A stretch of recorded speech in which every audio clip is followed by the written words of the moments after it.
Okay, so let's start. Hi, I'm Bhargav. I'm one of the TAs for this course, and I'll be taking weekly problem solving sessions for this course on Tuesdays from 6 to 8 p.m. And what we'll do in this session is we will solve some problems related to the, that week's content. In particular, we would solve problems from previous year's assignments, this year's practice assignments, and any previous, like any assignments whose deadlines have passed. Okay, so today we would solve problems from week one, last year assignment, this year's practice assignment, and this year's week zero assignment. Okay, so before I begin, uh, is my screen visible and am I audible? Yes, visible. Yeah. It's visible and audible. Yes. Okay, great. And is the can you clearly see what's written on it? Is the Yes. font big or is it small or is it fine? Yes, it's readable. Okay. Oh, It okay, is. yeah, Yeah. okay, okay. So let's start. Yeah, and like whenever you have a question, you can just unmute yourself and ask. Yeah, Yeah. okay. So yeah, let's start with the first problem. The first problem is which of the following constitutes the configuration of a Turing machine and select all that are correct. The options are state, input alphabet, tape contents, head positions, and transition function. Yeah. So which of these are correct? You can either answer or write in the chat. Anything works. Yeah. Yeah. I had raised this one question on this actually. So Okay, the state. See, basically the state is the uh, state is nothing but the snapshot. See, that's what in the right, computation. State itself is a snapshot, and the configuration is nothing but a snapshot. So right. what? How does it relate? See, head Okay. position and tape contents are for sure. Hmm. Head position and tape contents, and then the state is nothing but the complete uh, all other parameters which is currently observed in that particular state when the configuration is taken, which is nothing but the snapshot. Okay, so Okay. the No. terminology is not confusing So here. when we are talking about Turing machines, by Hmm. state we mean the state the Turing machine is in. So recall that Turing machine is a tuple, and one of the members of this tuple is a set capital Q of states, right? Okay. Okay. So by Uh-huh. state, so whenever we are talking about Turing machines, by state we mean a member of that set, and by configuration we mean the entire snapshot. Okay. Okay, Yeah. so let's take this and say, for example, finding a string as a palindrome. Okay, so there is a Okay. radar, RADAR. Okay, Right. two to four, five characters are there, and Right. while the machine is traversing from left to right and right to left, we are taking a Yes. snapshot of position two. So when position two, now the state, the head position, I will know the tape contents. So what does Right. that state here refers? Does it refer the all the RADA or entire contents No. or? Okay. So the Turing machine is a tuple, and in that tuple you have a set of states, right? Oh, okay. The status Right. basically it is completed or reject, accept. Okay, so That state. right, right. So complete, accept, Oh, reject. Those are those okay, are members of the state, members of the okay, set of states. But there might also okay, be other states, right? okay. For Got example, it, the got it. initial state is one state, right? Okay, Yeah. So understood. that is state. Understood. So whenever we talk about Turing machines by state, we do not mean the complete snapshot, but rather the state from the set of states. Great. Yeah, got it. Yeah. Right. So now, okay, someone had answered this question in the chat. Okay, the answer was state, tape contents, and head positions. Okay, that is true. Because if I give you the state of the Turing machine, the tape contents of the Turing machine, and the head positions of the Turing machine, I have given you complete information about the current status of the Turing machine, right? And notice that each of these three is required to completely describe the current status of the Turing machine. So yeah, the configuration is all three of these: state, tape contents, and head position. And the other three, input alphabet, tape alphabet, and translation function, are not part of the configuration, but rather they are part of the description of the Turing machine. So is this fine? Yes. Okay, yeah. And let's look at the next problem. So the next problem is, which of the following best captures our understanding of the time complexity of multiplying two n cross n matrices? The options are, can be done in constant time, can't be done in constant time, but can be done in linear time, can't be done in linear time, but can be done in quadratic time, can't be done in quadratic time, but can be done in cubic time, and can't be done in cubic time, but can be done in n to the fourth time. So which of these is correct? Someone has put something in the chat. Yeah, option C. No, it's not option C. A, B, C. Yeah, it's not option C. It's option uh, D. Okay, so how do you multiply? Yeah, yeah. So it's option D. Right now we do not know how to do it in quadratic time, but we know how to do it in cubic time. In particular, the naive matrix multiplication algorithm that we do, which is like the, which is this. This is a naive matrix multiplication algorithm, right? Let's say A, I. Okay, let's say we have two matrices A and B. Their product is C, then this is the naive algorithm, right? Cij is equal to sum over k in 1 to n. I'm indexing from 1 over here. Aik bk j. So computing each of these Cij is the naive matrix multiplication algorithm, and it's easy to see that this takes order n cube time. Why? Because we have to compute n square many of these, and each of these is a sum of n terms. So computing each of these takes order n time, and there are n square many of these. So we need order n cube time. Yeah. So the correct answer is, can't be done in order n square time, but can be done in order n cube time.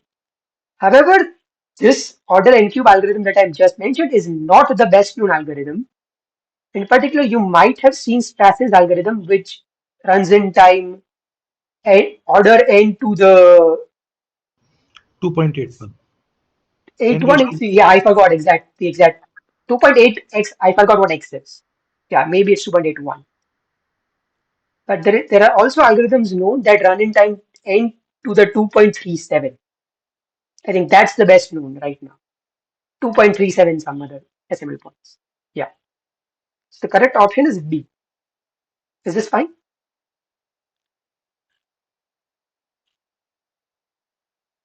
Okay. So if this is okay, then let's look at the next problem. The next problem is, suppose an undirected graph G is provided as an adjacency list. Suppose G has n vertices and m edges. Which of the following represents the time complexity of the fastest algorithm to determine whether G is connected or not? The options are order n plus m, order n log m, order m log n, or order n square plus m square. So which of these is correct? Yeah, someone said it's order n plus n. Yeah, that is correct. The best known complexity is order n plus m. And let's see why. So yeah, the option is answer is B. So let's see why. So connectivity can be checked. Hey, sorry to interrupt. Okay. Yeah. Okay. See, this assignment is very straightforward rather than the current week's assignment. Huh? The current course, right? The present course. Okay. That week one assignment is little tricky than this one. This is little straightforward. Okay. Okay. Yeah, but I cannot solve this year's week one assignment. That can be done after publishing the results, right? Yeah. Explanations. Okay. So what we'll do is, let's Hmm. say, I think the deadline is 9th August, right? Yes, yes. Ninth. Yeah. So Yes. I think that would be after the second session. So in the third week, in the third session, what we'll do is Okay. we'll cover week 3 assignment from the last year and week 1 and week 2 assignment from this year. Great, great. Yeah. Yeah, So very nice. once deadline has passed, we can cover that assignment, but not before the Great, deadline has passed. great. Yeah. Like, yeah, I think And even and here, and and this session is getting recorded, right? And it will be available. yes, I'm recording it. Yeah. Yeah. So connectivity can be checked by using BFS, the breadth first search, and when she is given as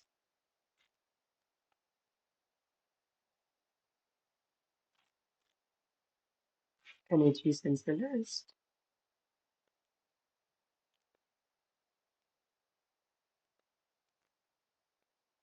BFS runs in time.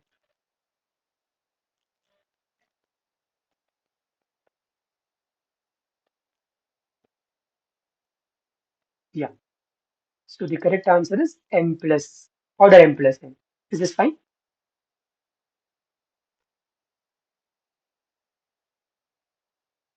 Okay. So if this is fine, let's look at the next problem. So the next problem is consider a non-deterministic Turing machine n that takes as input a string x. Select all the possible options that leads to n accepting x. The options are all computation paths lead to reject. Option B is exactly one computation path leads to accept. Option C is more than one computation path leads to accept, but not all of them. And option D is all the computation paths lead to accept. So which of these options are correct?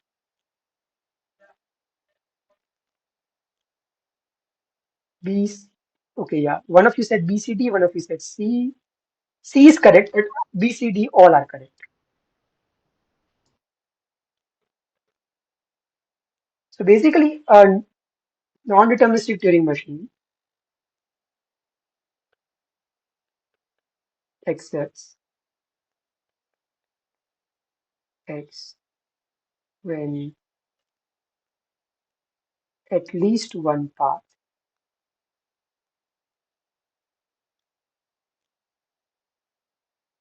leads to accept. That is, there is at least one accepting path. And now let's look at option B, C, and D. In B, exactly one computation path leads to accept. Exactly one is at least one. More than one lead to accept, but not all of them. That is also at least one. And all of them lead to accept. That is also at least one. Okay, not necessary. Okay, so the question, someone has this question. With option D, NDTM becomes the DTM, right?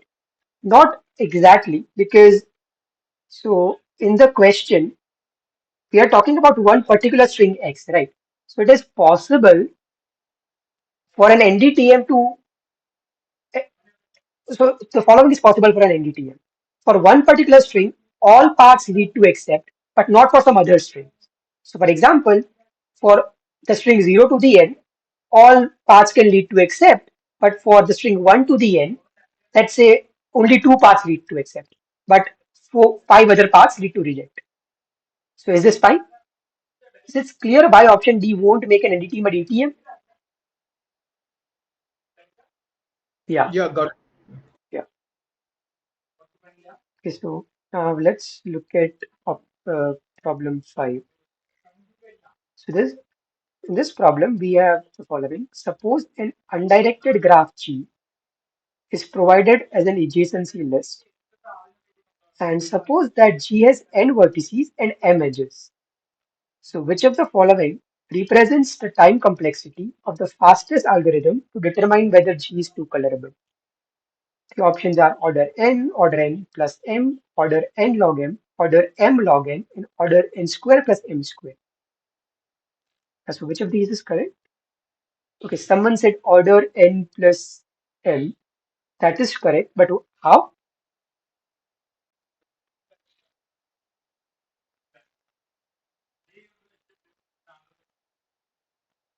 Because why is order n plus m correct? Okay, yeah. So uh, you are right. A graph is two colorable if and only if it is bipartite. But then the question is, how can you determine in order n plus m time that the graph is bipartite?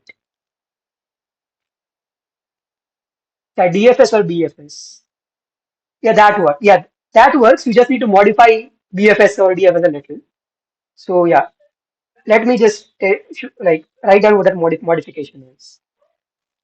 Yeah,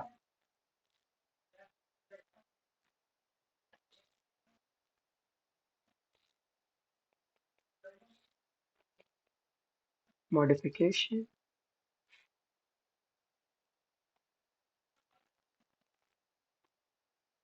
of BFS.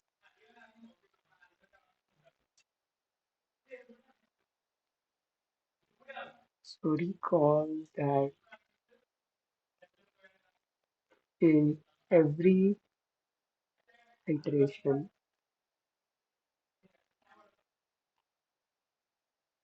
of BFS, we remove a vertex Ci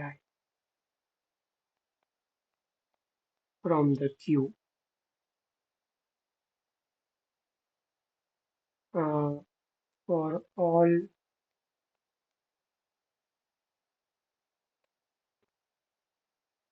j of I such that uh, j has not been visited yet. So visit j is equal to 0. We add uh, j to the queue and update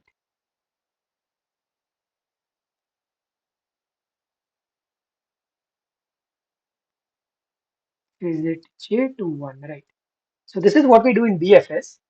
And the modification is going to be this. So create an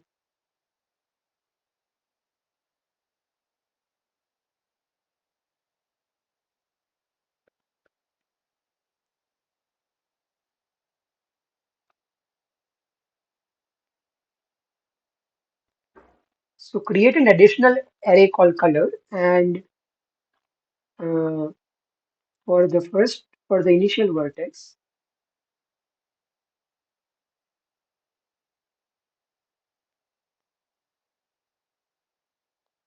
let me call this vertex as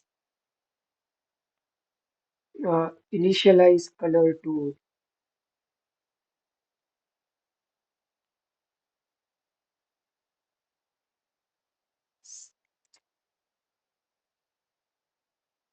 color to 1. Then in every iteration,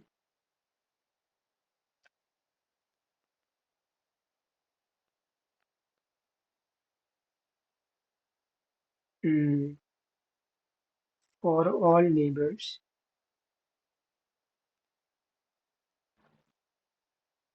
j of I such that visit j is equal to 0, add j to the queue.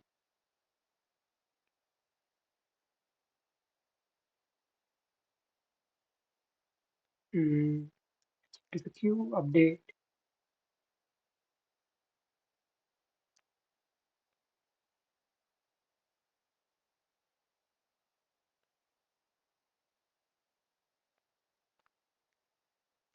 visit j to 1, and color j to 1 if color I is equal to 2, and 2 if color I is 1. Then after BFS terminates,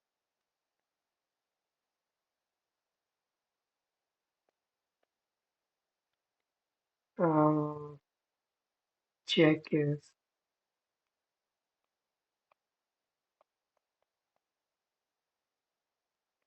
I is not equals to color J for all.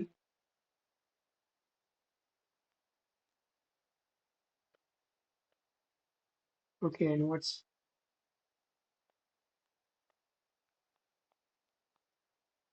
so before I go to the running time, is it clear why this modification would correctly determine if the uh, graph is too colorable or not?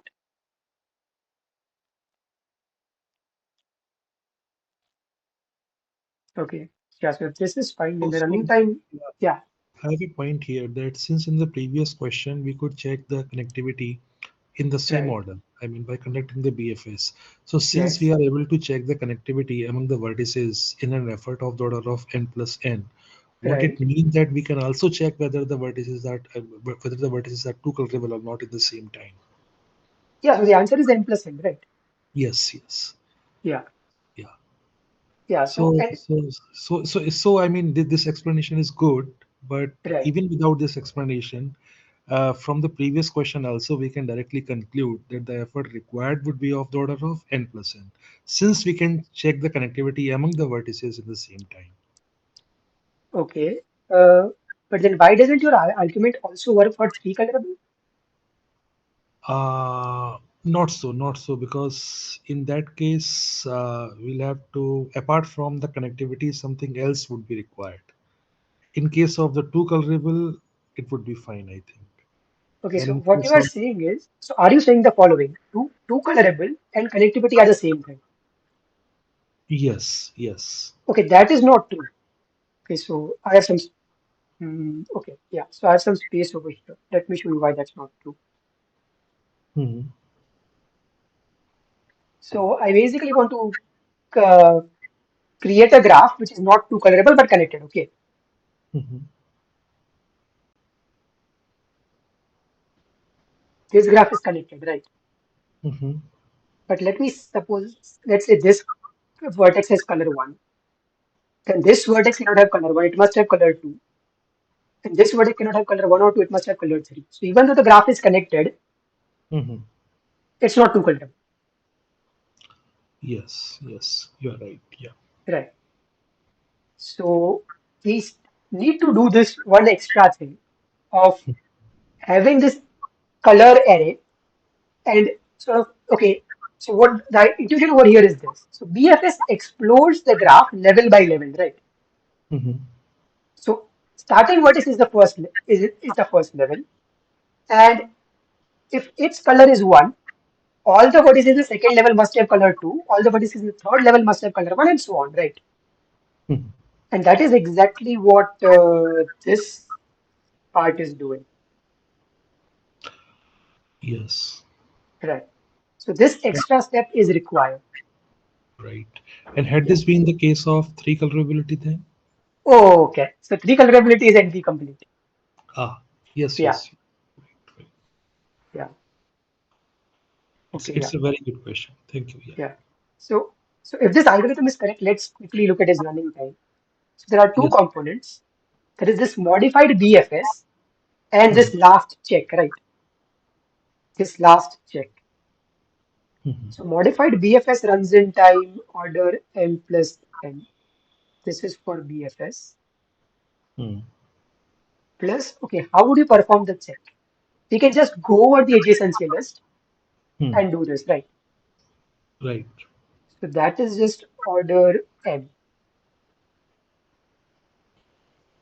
So the overall running time is order m plus n. Clear. Yeah. So m plus n plus n. Yeah. Same. So this is fine. Let's look at the next problem. Yeah, so the next problem is consider the problem of half click. The problem is defined as follows. Given an input graph G on n vertices, assume that n is an even number. One has to decide if G has contains a clique of size n over 2. Which of the following is correct? Half clique is in P and NP. Half click is in P but not known to be in NP. Half click is in NP but not known to be in P.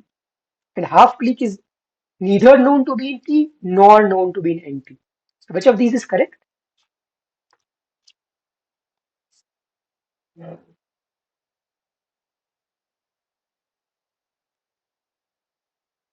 Okay, so there are two answers, C and A.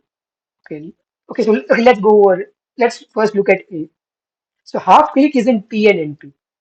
Okay, so do you have an algorithm for half click in mind? Because if it's in P, then P must know an algorithm, right? Yeah, okay. Yeah, so the correct answer is C. And right now, we don't know if half click is in P or not. So it might be in P, but we don't know. So yeah, but we do know that it is in NP, and it's very easy to see that this is in NP. So can anyone of you tell me why half click is in NP? Because the click problem is NP complete, so clearly it is there in NP. And since the click problem is in NP, so probably half click would be a decision variant of the original click problem. So that is how I think that the half click is also in NP. Okay, you are close. So okay, half click is not exactly the decision version of uh, click. So the decision version. Okay, so since you point like brought this up, let me tell you what the decision version of click is.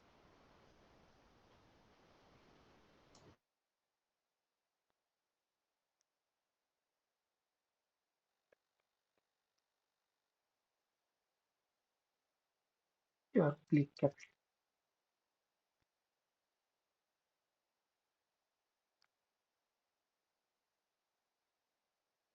So it's this. Okay, no, give you a tuple. So I give you a tuple G comma K, and G has a click. G is a graph. I'm not writing it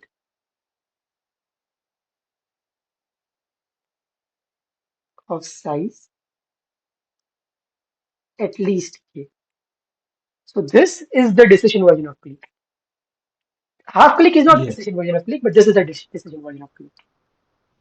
But yeah, your argument still works. Mhm. Can you tell me why?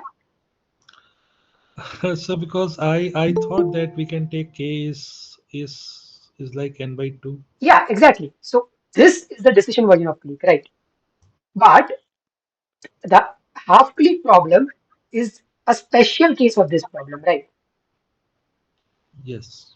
So if you have a non-deterministic version for the general problem, you would also have a non-deterministic version for a special case of the problem, right? Yes. Right.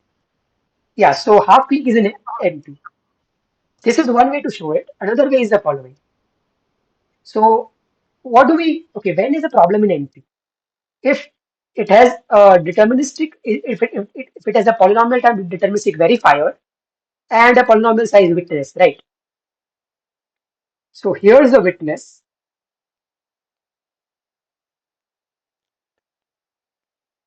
a clique of size n over 2. So this is a witness, and what does the verifier do? Okay, let me write this. Okay, verifier. So given a set S, the verifier first checks that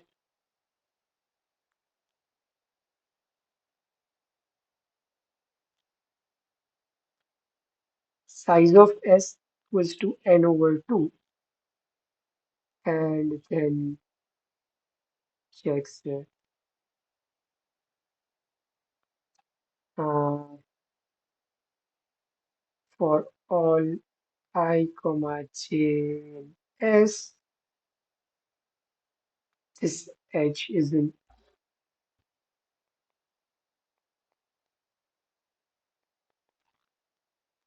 and this requires time.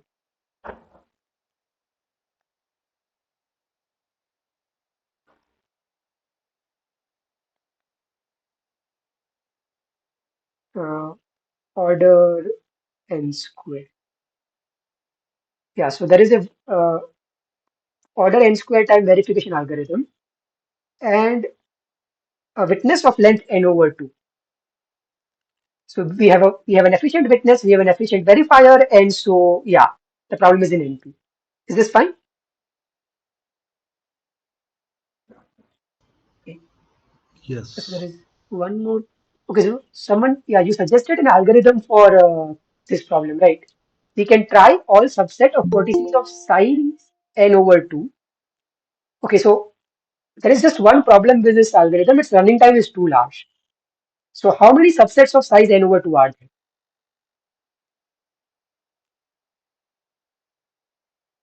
Okay, so do I have any space anywhere? Okay, yeah. So the number of oh, okay. I see what you were saying. Okay, so I got confused because you initially said that the option was A, but then you gave this algorithm, right? Yeah, so you are right. A non-deterministic Turing machine can do this in polynomial time. So it can miraculously pick the right set and check that it's a clique or not. Yeah, that would work. But for an NDTM, not for a DTM. Yeah, so there I don't need to show why this won't work. Is this fine? Okay, so then let's look at the next problem.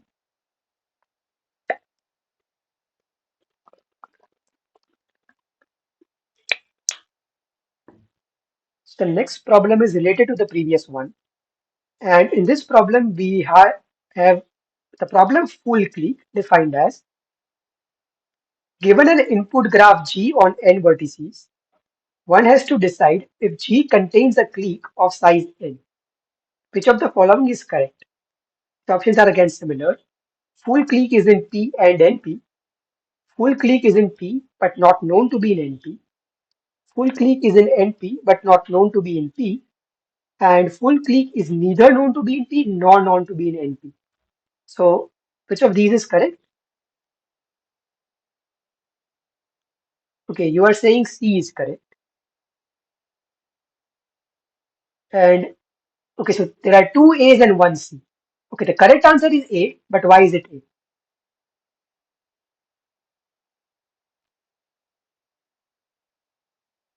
See, the number of vertices is also n, and Right. click size n. So at most, Yes. so, it's determinant actually. It's determined. N vertices of size click size is also n. So Right. it comes in the polynomial time. Right. If it is in polynomial, Just it a can be second. in NP also. Yeah, so okay, there is one. If n is m is greater than equals to n choose 2, then yes, else no.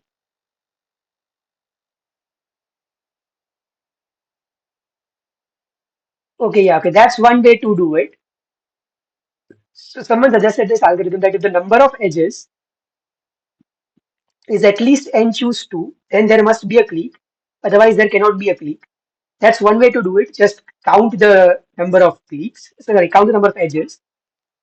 Another algorithm is this. For all I, comma j in V, check if this edge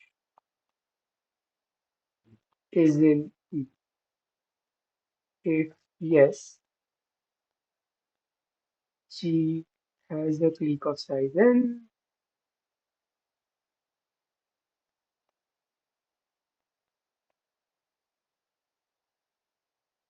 Otherwise, it doesn't.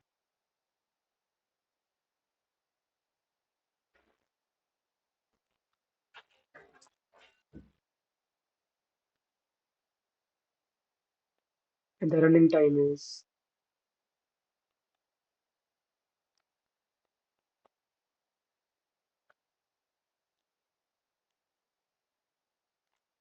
order n square. Yeah, so there is a polynomial time algorithm to check if it is a clique of size n or not. Yeah. So is this fine?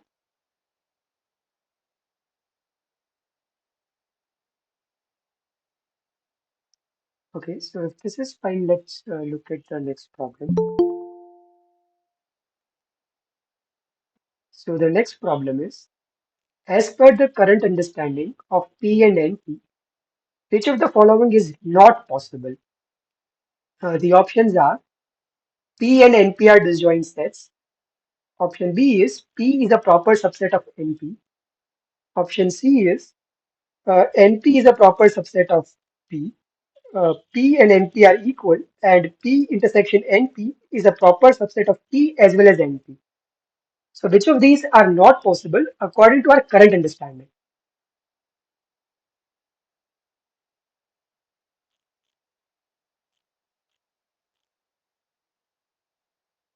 Okay, you are right. A is not possible. So, okay, A is not possible. Why? Because P is contained in NP. So, yeah, A is not possible because P is contained in NP implies P inter P and A, yeah, P intersection NP is equal to P, which is not empty. So, P and empty are not disjoint.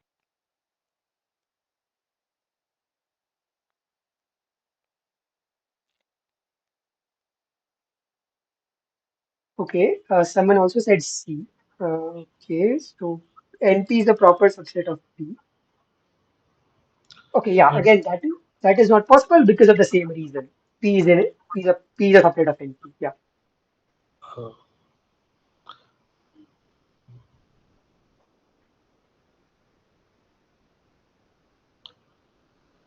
yeah.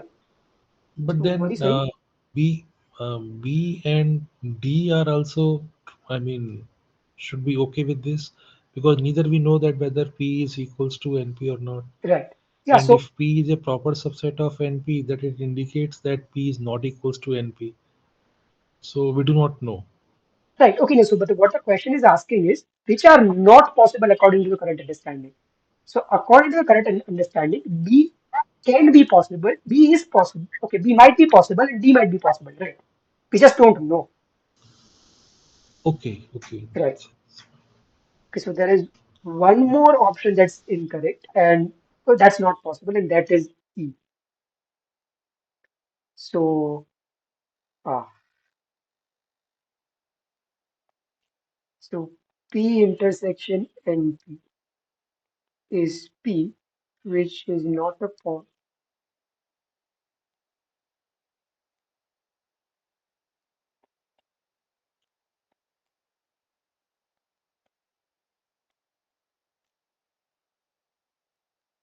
P is not a proper subset of P, so E is also false. So A, C, and E are false, and B and D we don't know. So B would imply P not equals NP, and D would imply P equals NP, but that's an open problem, so we can't say anything about it.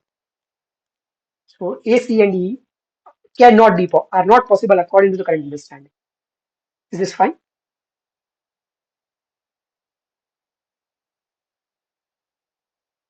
Okay, so then let's look at the next problem. So in this problem, we have this Boolean formula x1 or x2 complement and x1 or x3 complement and x2 or x3 x3. So is this formula satisfiable?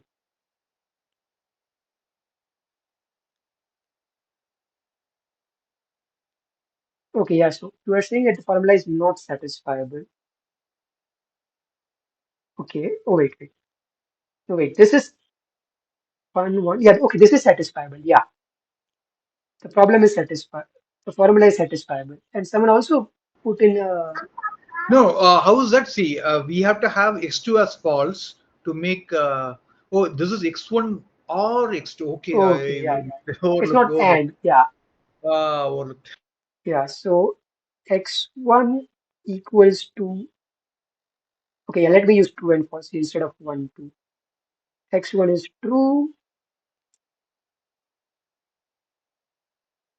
Okay, let me just use 1, 0. That's what I prefer. Okay, 0 is false, 1 is true.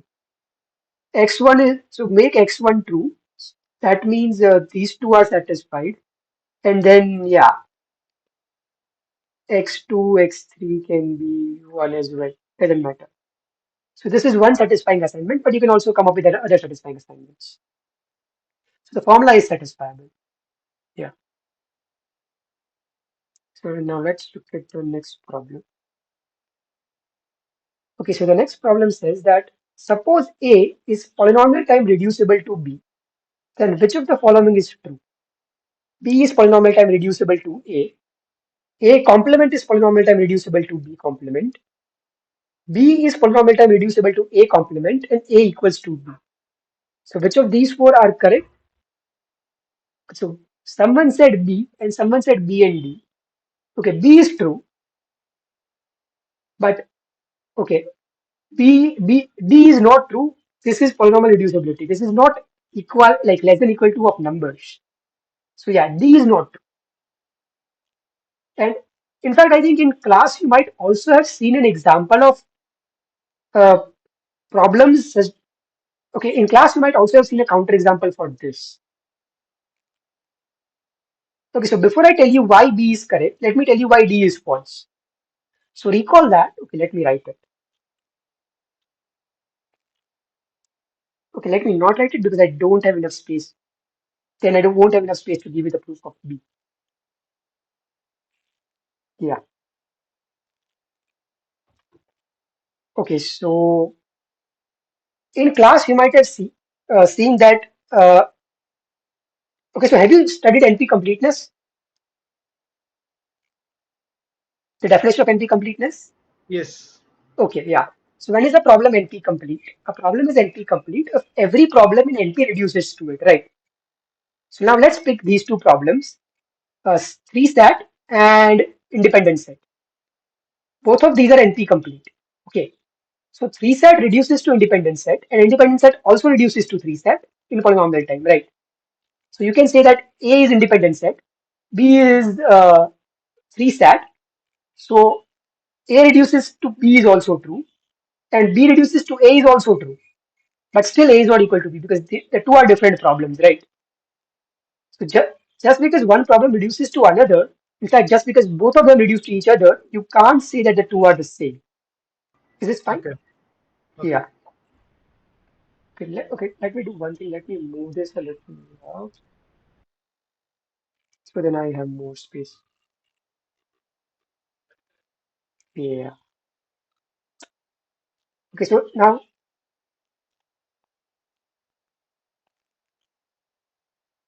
which, yeah, this is correct. Okay, so now let me tell you why B is correct. So, yeah.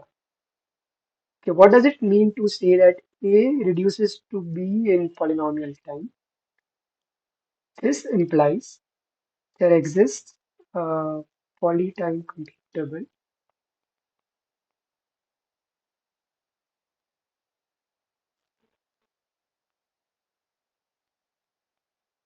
F such F from where to where.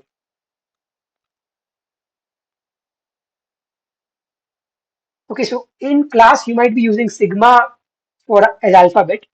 What I'll be doing it through the session is that I'll assume that the alphabet is 0, 1, and that is without loss of generality. So yeah, let me just do this to make things simpler. So there is a polytime computable function from strings to strings such that for all strings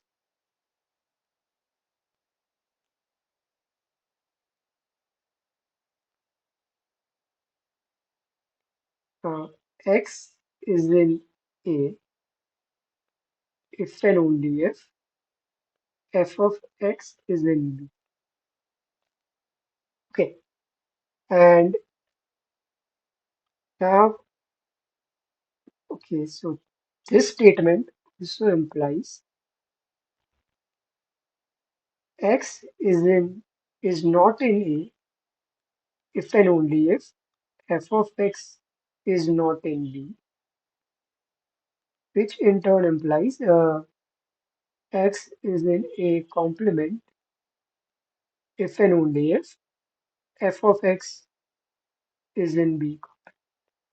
So there exists a polytime commutable function f such that x is in A complement if and only if f of x is in B complement. And so, yeah, option B is true. Now, okay, there is one more thing that I want to tell you over here. Why option A is false, but I'll do that in the next question.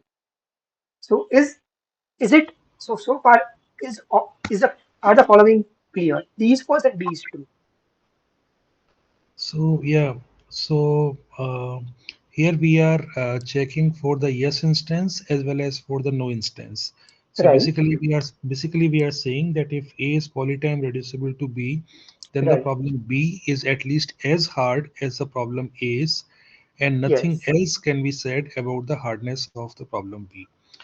And Yes. so, but then while proving this NP completeness, how do we show that a language is the element of NP? So there we only pay attention to the yes instance, or there also we pay attention to the yes and the no instance both. Okay, so a language is NP complete if number one, it is in NP, and number two, it is Yes. NP hard, right? So Yes. while talking about whether a language is in NP or not, we only focus on the yes instances. Okay. Okay. And there we do not pay attention to the no instances similar to this polytime Not reduction. exactly. So even there, we sort of pay attention to no instances, but that is sort of brushed under the rug. Why? Because we show that there exists a witness and a verifier, right? But Yes. we also show, at least implicitly always, that you only have witness for yes instances, Mhm. right? That we almost always show. I mean, it's not never mentioned explicitly, but you would always find that witnesses are only there for yes instances, right? Yes. So is this okay to say that while proving a language as the element of NP, we only pay attention to those strings which are the part of the language, and for them we try to show that they can be verified in the polynomial time, and we are not worried about those strings which are not the part of the language. Is this so? Okay, so you actually need to, you also need to show that there exists. Okay, so pick any string which is not in the language. Hmm. Whatever verifier you have come up with should not end up accepting it with some certificate. So in this case, we are interested in the no instance as well. If we Right. if we need to show that the verifier works fine even for the no instance, then indirectly we are interested in the no instance. Yes. So, okay, so but the thing is, whenever you read any proof of why something is a NP, no instance isn't exactly like the no instance, the constraint for no instance is sort of implicit. It's never explicitly mentioned. That might cause some problems, but yeah. Okay, okay, Yeah, for fine. example, like, yeah, in three set, all we do is, okay, if the formula is satisfiable, and, okay, so what do we say? A satisfying assignment is a certificate, right? That is all the proof we give. Okay. However, if the formula is not satisfiable, a satisfying assignment is not going to exist, right? So Mhm. we have sort of also implicitly argued the no case. So what about tautology then? Whether tautology is the element of NP, say if we only consider the yes assignment, Tautology, okay, are you talking about which tautology? DNF tautologies or CNF tautologies? Or just any tautology? or tautology in general, any Okay. tautology, say the Boolean formula which always result into a true value. Okay, so is that in NP? It's in Not not co-NP. not yes, it is in co-NP. It is not in NP. So Yeah. so it shows that we are not interested in the no instance then in case of NP. Okay, no, no, no. So, okay, but over here, I mean, so since this is not in NP, how would you even give a proof of this not being in NP? So sorry, this being in NP? Tautology is in co-NP because if we consider a no instance, then we can Right. verify it in the polynomial time. But Yes. But so, for so a, okay, so what you are trying to do is tautology is in co-NP because its complement is in NP, right?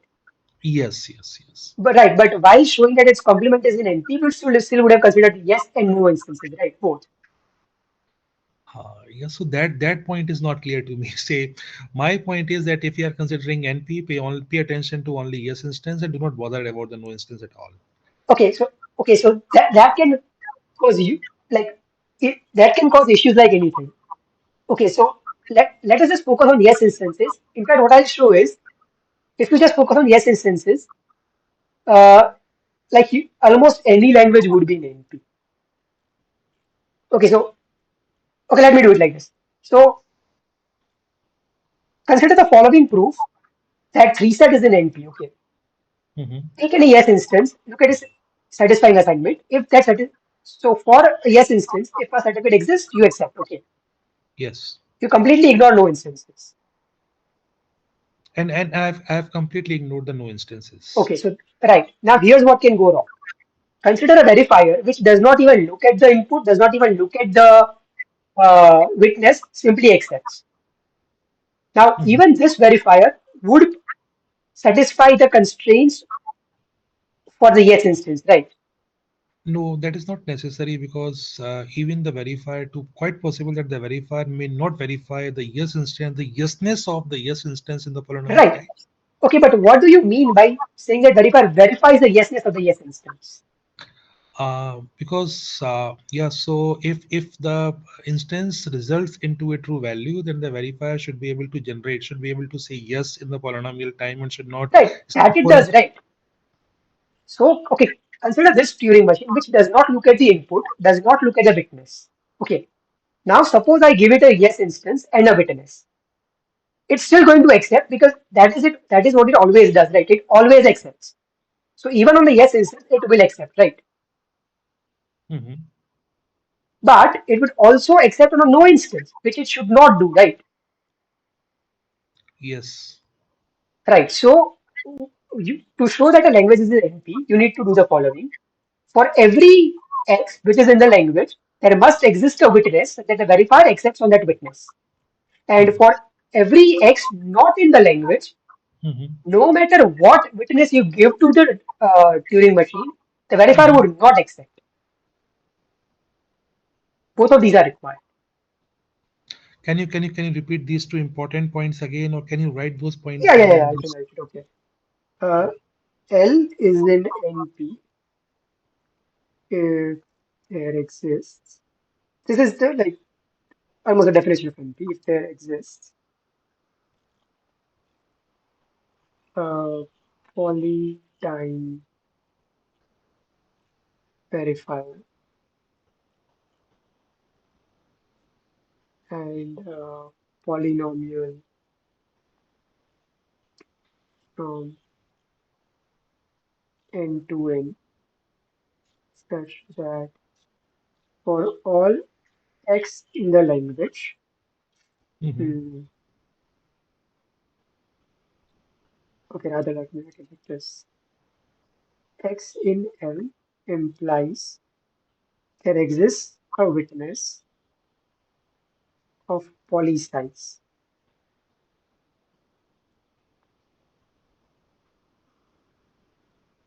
Okay, okay, there exists a verifier. I will name that. There exists a verifier V. V x comma w is equal to 1, and when x is not in the language, there exists a verifier. Okay, look, for all witnesses in 0 comma 1 to the verifier rejects. So both of these are required.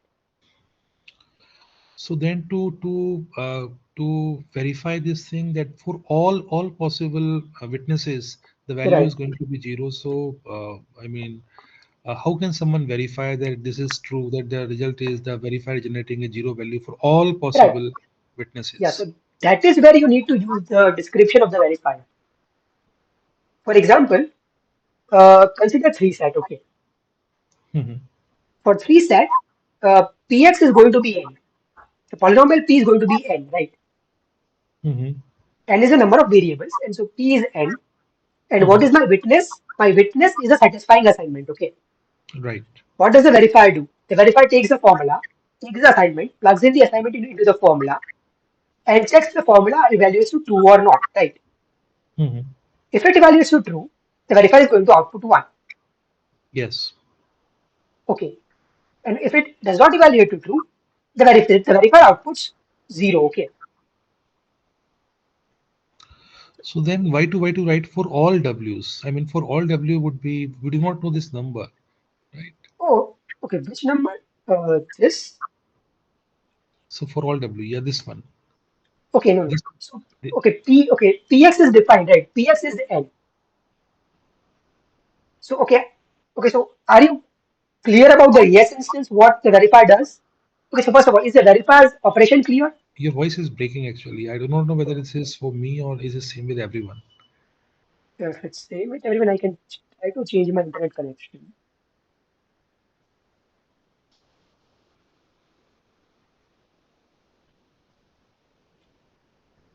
Okay, so, okay, let me try to speak slowly if it's going for you. Okay, so, are you clear with the operation of the verifier? Yes. Okay, so now consider a no instance. Okay, that is a Uh-huh. formula which cannot be satisfied. Hmm. Then no matter which n bit string you feed it as witness, Hmm. what will the verifier do? The verifier would take that string, assume it's an assignment, and feed it into the formula, right? Hmm. But since the formula is not satisfiable, Hmm. no matter which n bit string you give it, it will Hmm. always evaluate to 0, right? Yes, but then the possible number of the strings would be exponentially large. So how the verifier is going to verify that whether this for this particular, I mean W, for some W, is quite possible that the value may the verifier may generate zero as a result. But then the verifier in that case have to evaluate the exponentially large number of No, the no, no, no, no. Okay, no, no. instances. So I think you are misunderstanding this statement. What this statement says is the following. For every witness, verifier when given input to x comma w evaluates to 0, right? So Mhm. verifier is always given only one witness. Mhm. Okay. So this statement does not mean that the verifier goes over all the witnesses and verifies that none of them is in, okay, all of them evaluates to 0. What Mhm. this means is no matter which single witness you give to the verifier would always output 0. Yes, yes, it's clear now. Yeah, Right. Yeah. thanks. Yeah, Okay. thanks. So remember this confusion because when you move on to something called polynomial hierarchy in 3 or 4, in 2 or 3 lectures, Mhm. this would like something, yeah, this would occur again over there.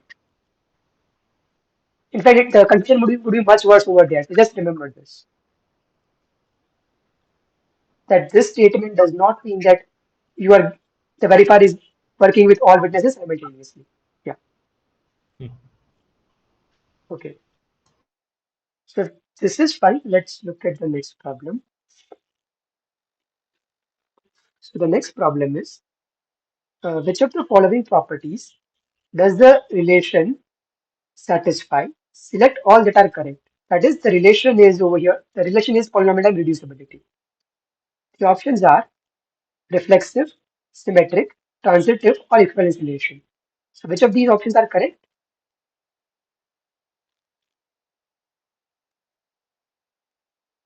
Okay, so you said transitive. Which This is uh, transitive. That's true. Yes. it could be reflexive as well because each problem can be polynomially reduced to itself.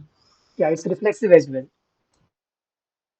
What about transitive and equivalent? What about symmetric and equivalence? Cannot be symmetric. Need not be symmetric. Yes. Yeah. Okay, so let's see why it's reflexive. So for LEA,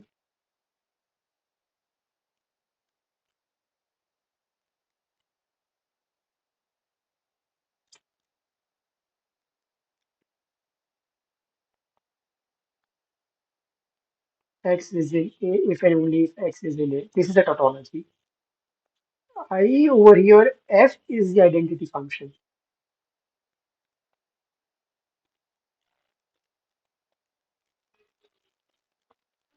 Okay, so any problem can be reduced to itself. Now, let's look at suppose that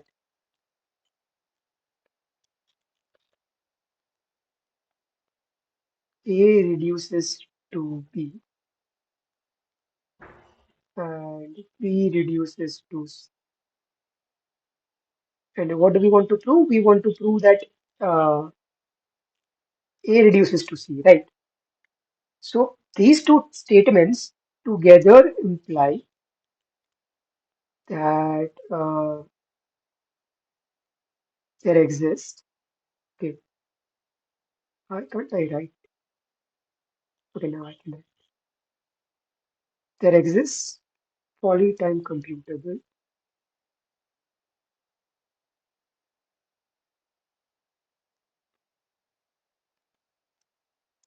functions uh, f and g from strings to strings such that for all x in okay, let me write this in the next for all x in 0, comma 1 star x is in A if and only if f of x is in B and for all y in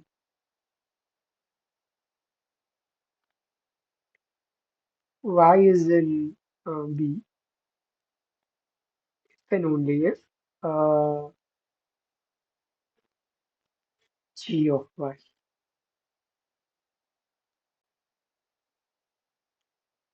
Okay. So now these two statements together imply this. For all x in 0, comma 1 star, x is in A if and only if. So what I'm doing is in the second statement, in place of y, I would put f of x and g of f of x is in C. Okay, so okay, so there is a function g composed with f such that x is in A if and only if g composed with f evaluated at x is in C. Now g of f is also polytime computable.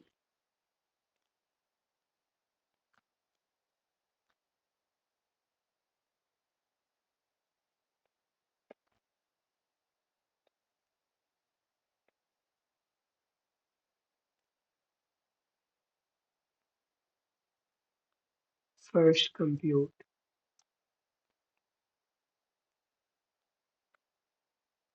f of x in polytime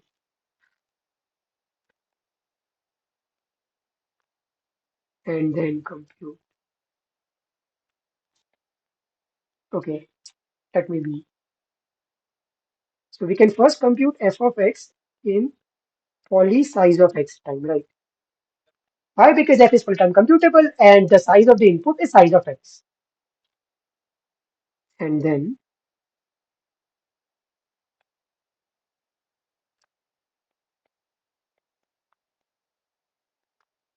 g of f of x in. Okay, so can anyone tell me what I should write inside the bracket over here?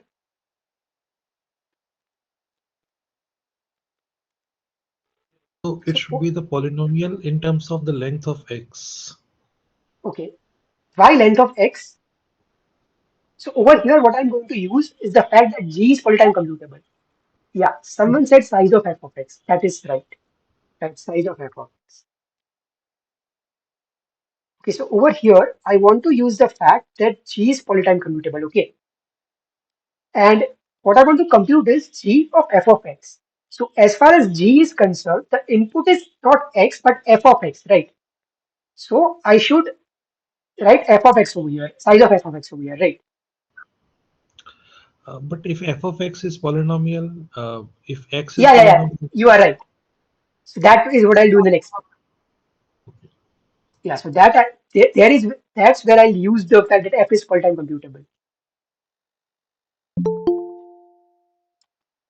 Yeah. So in poly fx time, but since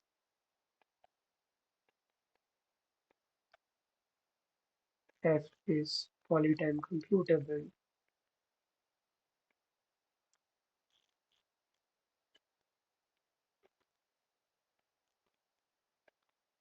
the size of f of x is equal to poly. So g of f of x can be computed in.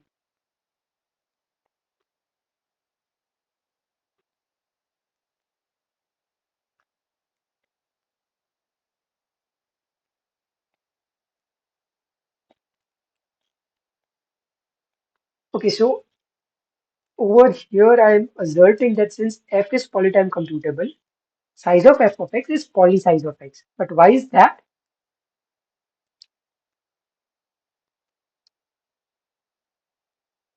Okay, so is my question clear?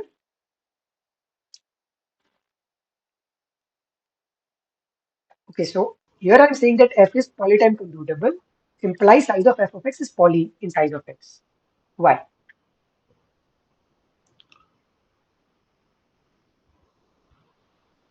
Okay, that is crucially used to say that g of f of x is polytime computable, right? so since the function is running in the polynomial time, so Right, it can only make the polynomial number of the polynomially large number of the changes in the input string. So therefore, the length of the f of x would still be a polynomial of x only. right. Okay, so another way to say it is the following. F of x is the output of the function f. But since runs in polytime, it cannot write more than polynomially many bits, right? Yes. So it cannot. So a polynomial time function can only output a polynomially long string. So f of x is poly size of x. Yeah. Yeah. So is this fine? This shows that C is true. So symmetric, reflexive, and transitive are done. What about symmetric? Can anyone tell me why reductions might are not symmetric? Okay, just give me a second. Okay, yeah. So can you tell me why reductions are not symmetric?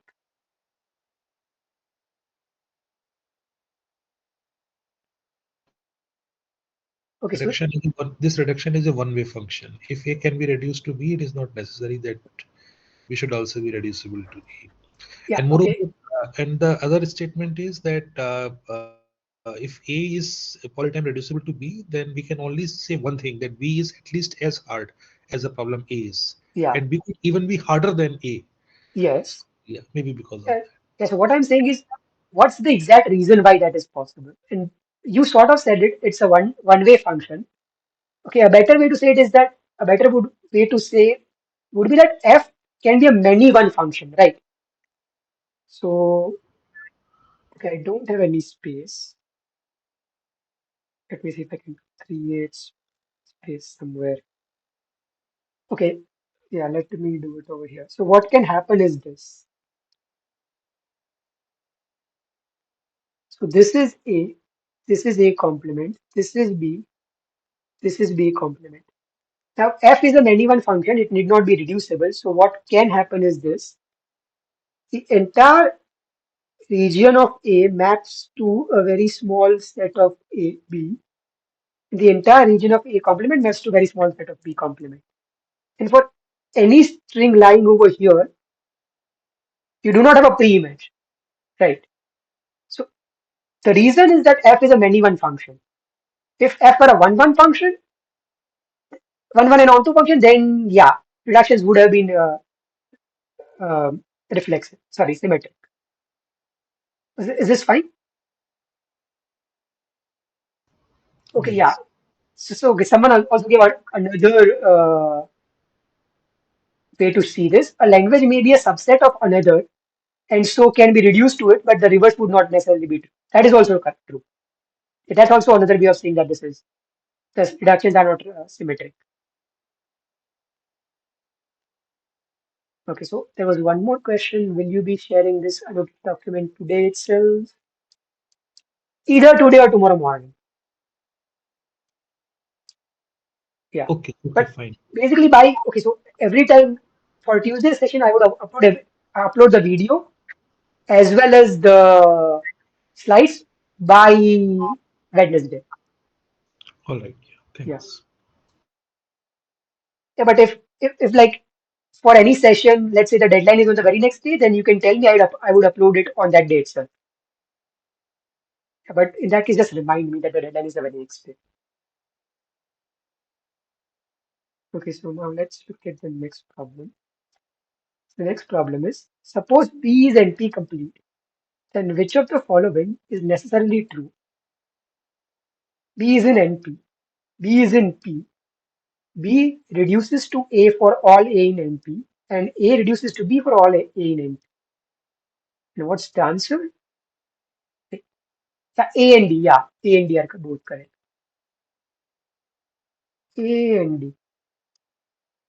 Yeah, so language is in,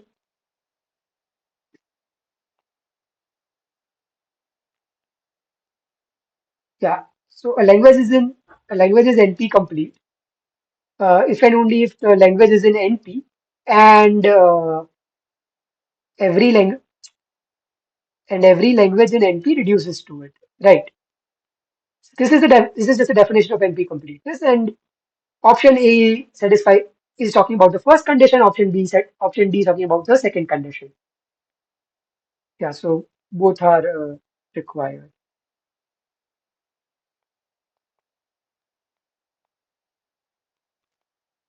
Yeah. Now the previous question. Okay, so this was last year's week one assignment. Now let's look at the practice assignment of this year. Practice assignment for week one. Okay, so the first problem from the practice assignment is suppose there is a language L in NP that is not NP complete, and L is neither the empty set nor the universal set. Then which of the following statements can we infer from this? The options are P equals NP, uh, P is a strict subset of NP, P does not equal NP, and NP is contained in P. So which of these statements can we infer? Okay,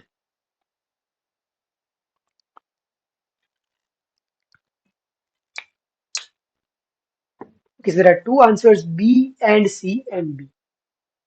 Okay, first of all, B and C are equivalent. Okay, do you see why? So, okay, yeah, the answers are B and C. And first of all, B and C are equivalent because, yeah, let me write it.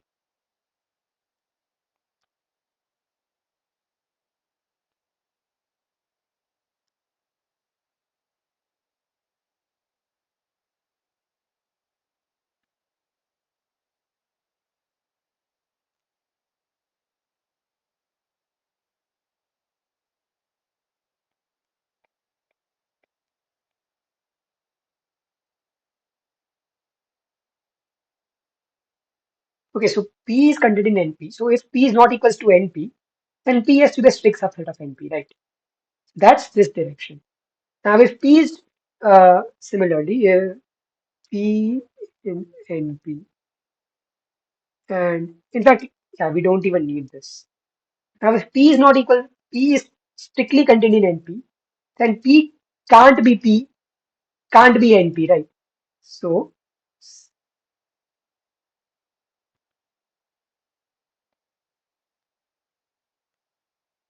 yeah, so options B and C are equivalent. So we just need to prove one of them. And okay, so now let's prove similarly option A. A and D are also equivalent. It's the same argument. So what we'll show is that the so what we'll show is that C is correct. So to show that, let me first prove this claim.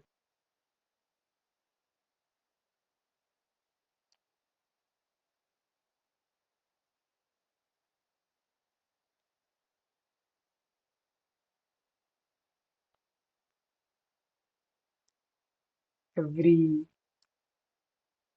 L in NP minus the empty string, empty language, and this.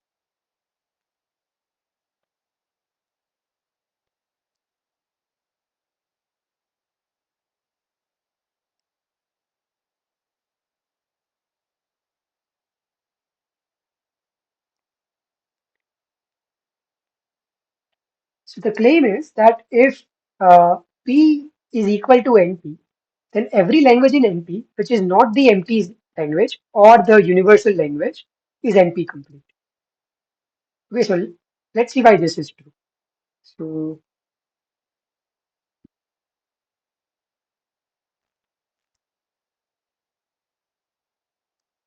let L,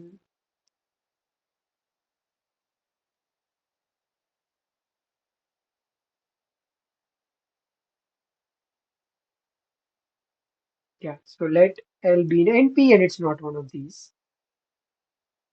So there exists an X, there exists X comma Y such that X is in L and Y is not in L. Okay, why does such an X exist? Because if X did not exist, then L would be the empty language. And if Y did not exist, then L would be the universal language. So since L is neither the empty language nor the universal language, X and Y must exist. Now, we want to show that L is NP complete. So what we'll do is we'll reduce every NP language to it. So let A be an NP.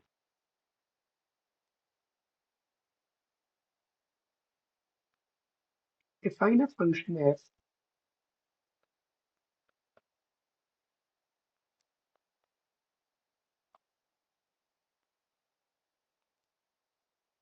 as follows.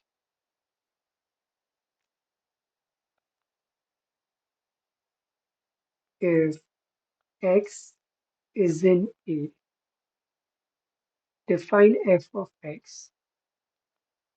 Oh wait, I should use Z because I'm already using X over here.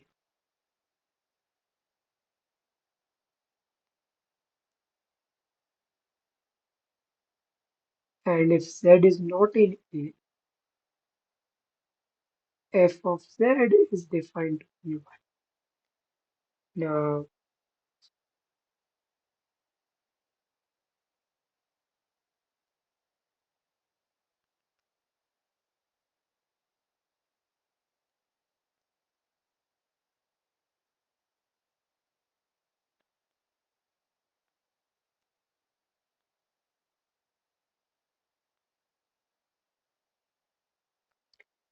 yeah, so because of the way we have defined f, it's easy to see that Z for every string, Z is in A if and only if f of Z is in L, right?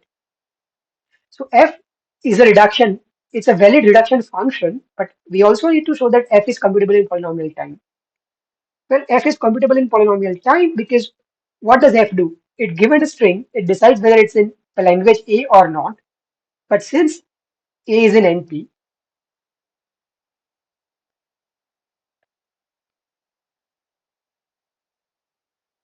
and since we have assumed that P equals NP, f is polynomial time computable.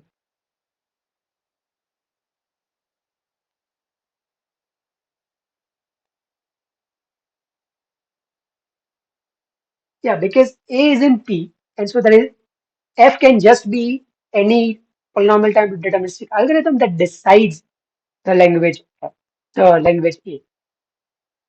So we have a polytime commutable function satisfying this condition, and so A reduces to L in polynomial time. And this means that L is NP complete. Okay. Now so is this claim and its proof okay?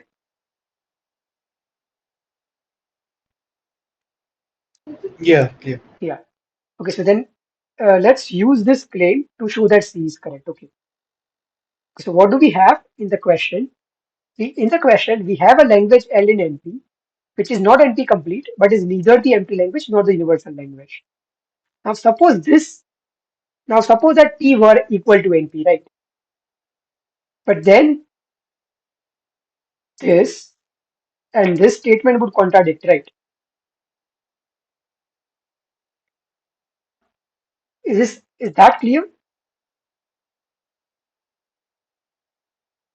So if P were equal to NP, then this claim says that such a language L should not exist, right?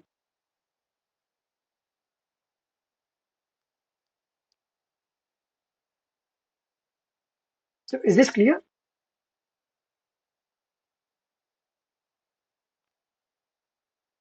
Yeah. Okay. So let me write it.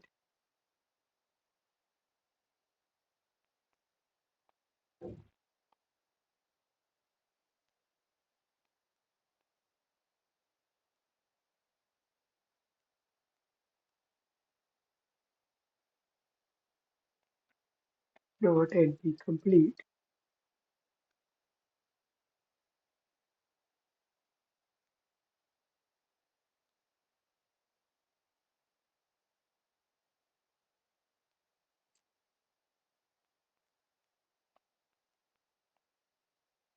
Yeah. So claim one implies P not equals to NP, which is C, and we saw C and B are equivalent.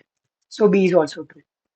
Now C implies that A is not true, and A and D are equivalent, so D is also not true. So the only correct statements are B and C. Is this fine?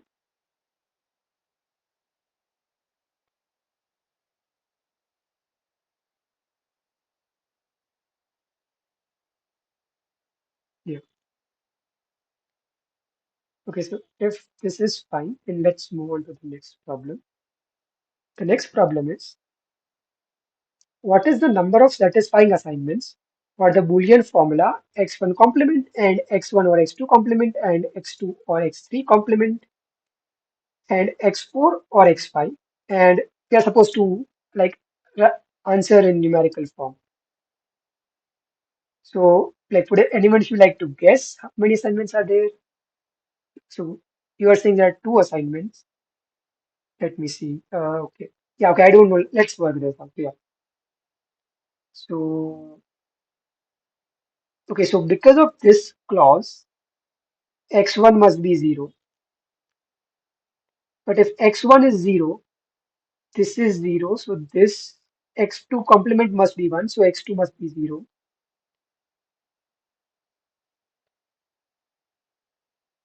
X2 is 0 implies uh, x2 is 0 implies x3 is also 0. Yeah, because this is 0. So this has to be 1. So x3 has to be 0. Okay. And x4 can comma x5 can be 0 comma 1, 1 comma 0, or 1 comma 1. So there are three assignments. Yeah.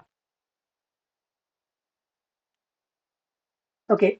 Yeah. Yogna, Yognath, what you wrote is almost true, but you have written it the wrong way.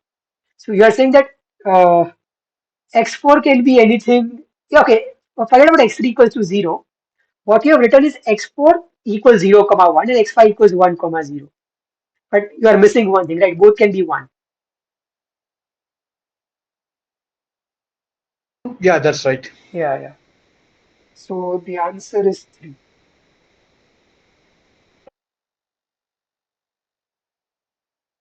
Okay, so let's look at the next problem. Consider the problem of determining if given integers are relatively prime. This problem is in P and NP, P but not in NP, in NP but not in P, and neither in P nor in NP. So which of these is correct?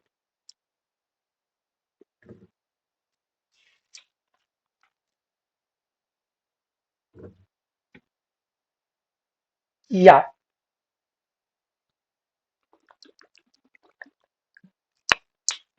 So you are saying that yeah, what you're saying is right. So let me write it. So the correct answer is it's in P and NP. And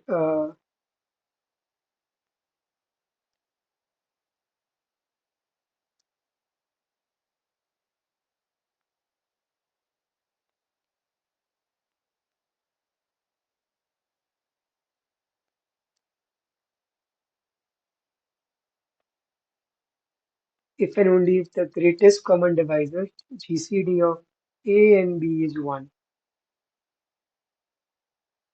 and GCD of A comma B can be computed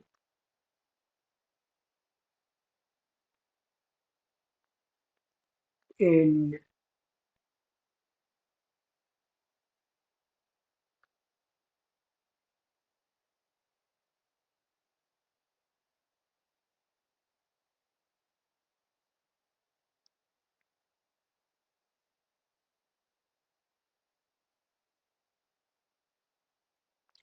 okay, so A and B are relatively prime if and only if the GCD is 1. So all we need to do is uh, compute the GCD. So that we can do using Euclid's algorithm. But what's the running time of the Euclid's algorithm?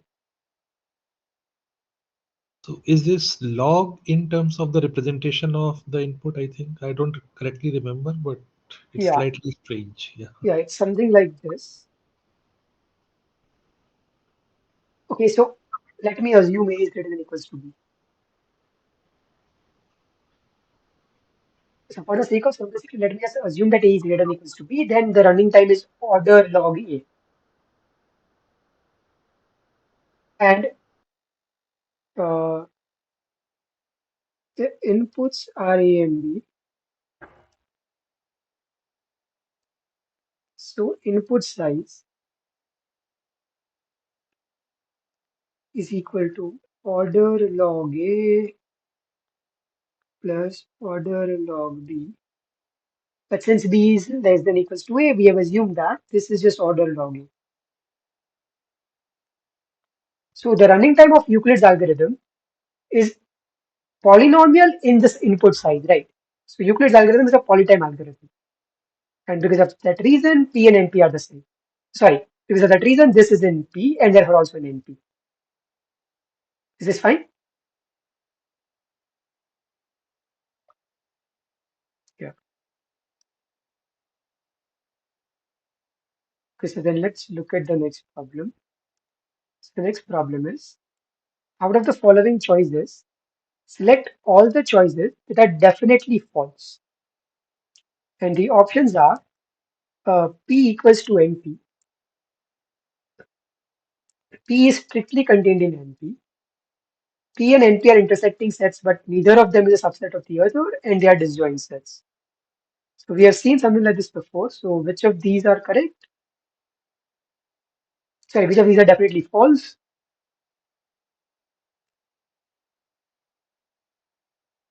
Yeah, so C and D are false because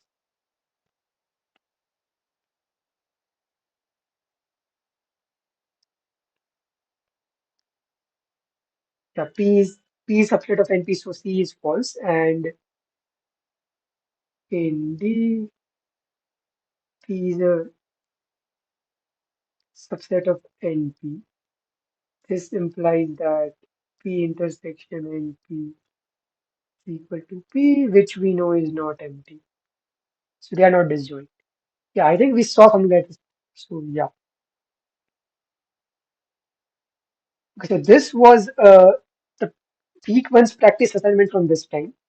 Now let's look at some problems from week zero's assignment, again from this offering, and some other extra problems. Okay, so the next few problems are from week zero. It's just much. Yeah. So the first problem is, suppose a language A is recognized by a non-deterministic push-down automaton. Which of the following is or are always correct? It is recognized by a deterministic Turing machine. It is also recognized by a deterministic push-down automaton. It is also recognized by a non-deterministic finite automaton, and it is also recognized by a non-deterministic TM. So which of these are correct?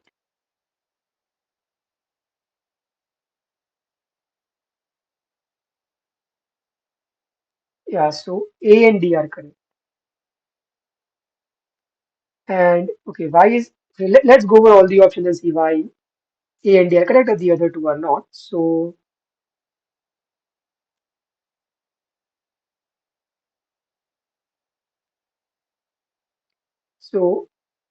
A is a context-free language, and CFLs are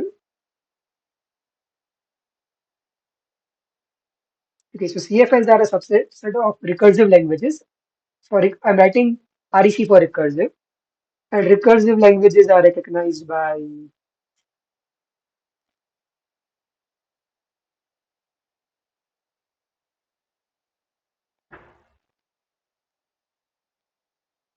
deterministic Turing machines. So A is true. What about B? So A is a CFL, but the class of context-free languages and deterministic context-free languages is not the same. So A need not be recognized.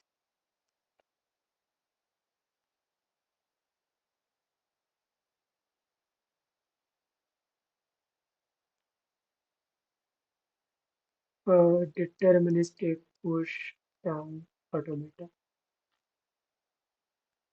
Okay, again, A is a context-free language, but context-free languages okay, strictly contain regular languages,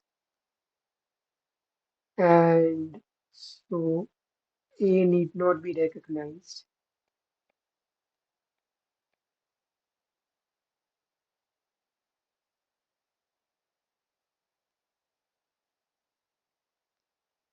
Non-deterministic finite automata. And these are true because of the same reason A was true. So I'll just copy.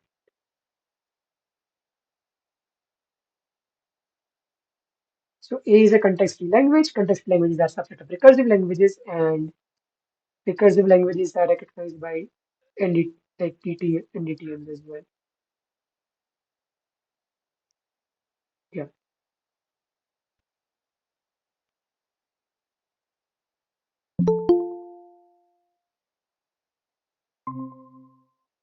So A and D are correct, and B and C are false.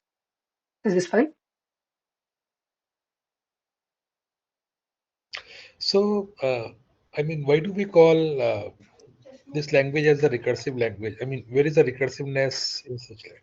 Okay. So initially, when people like at the very beginning of computer science, when people wanted to use loops, they use recursion. Yes. So like the only sort of primitive which allowed you to do things again and again was recursion. So it was called recursion. Okay. Okay. Yeah. Thanks.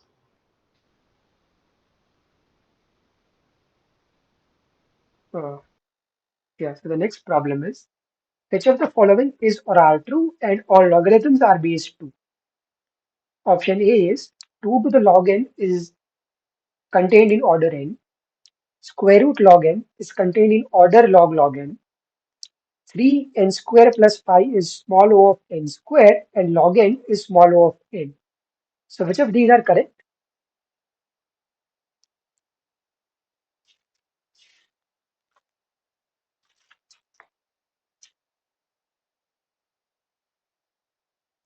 Okay, so let's go over all of these.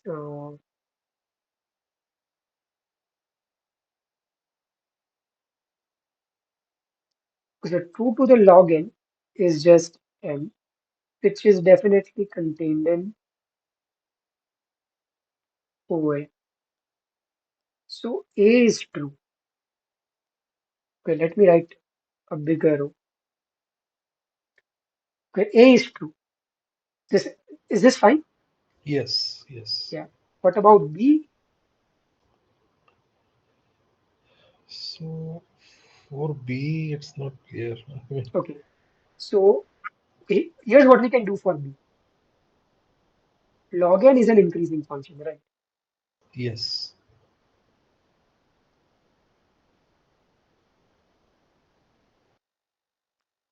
So square root log n.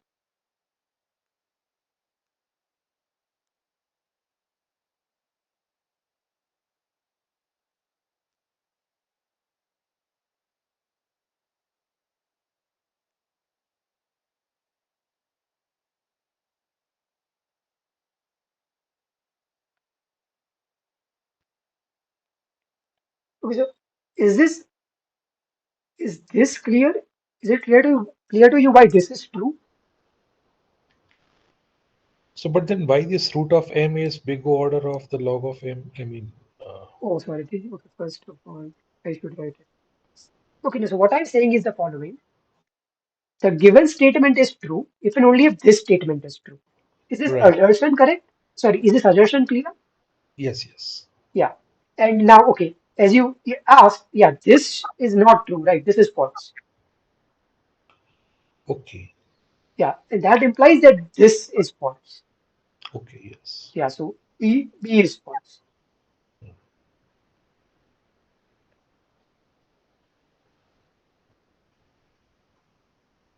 What about C? So in C, is it small o? Yeah, it's smaller.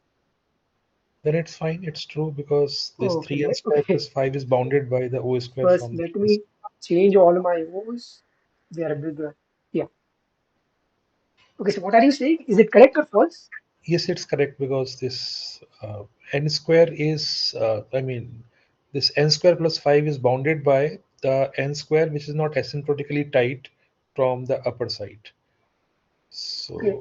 So it's correct. It's true, No, I no. think. Actually, it's false. Okay, why so? Okay. Yeah, so okay, so when do we say that a function is small o of n square?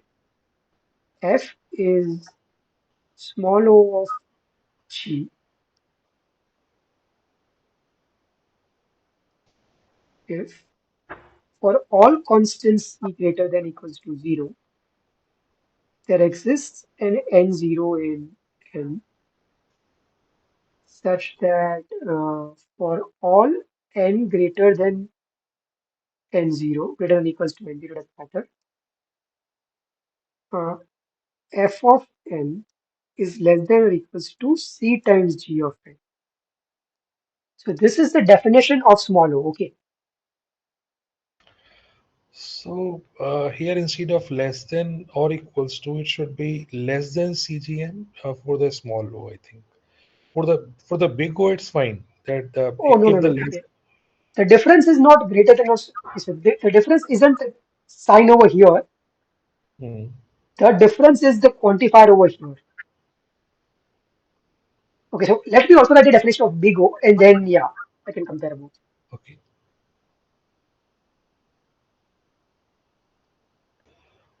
So there it is. There Ex- exists a C. right. Let me just copy it. It would be easier.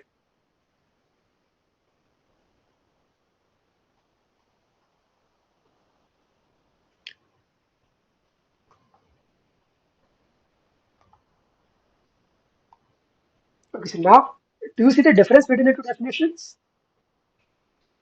Yes. So in the first case, it is for all values of the Right. C's, all positive values of the C's, and in the second one, Yes. there exists a C. Yeah. Okay, So so first let's look at option C, but with small o replaced by capital O. Then is option C correct? yes, correct. Right. If Because it is big O, yeah. yeah, because what you can do is just replace C by something like 10 and it would work. Yes. Right.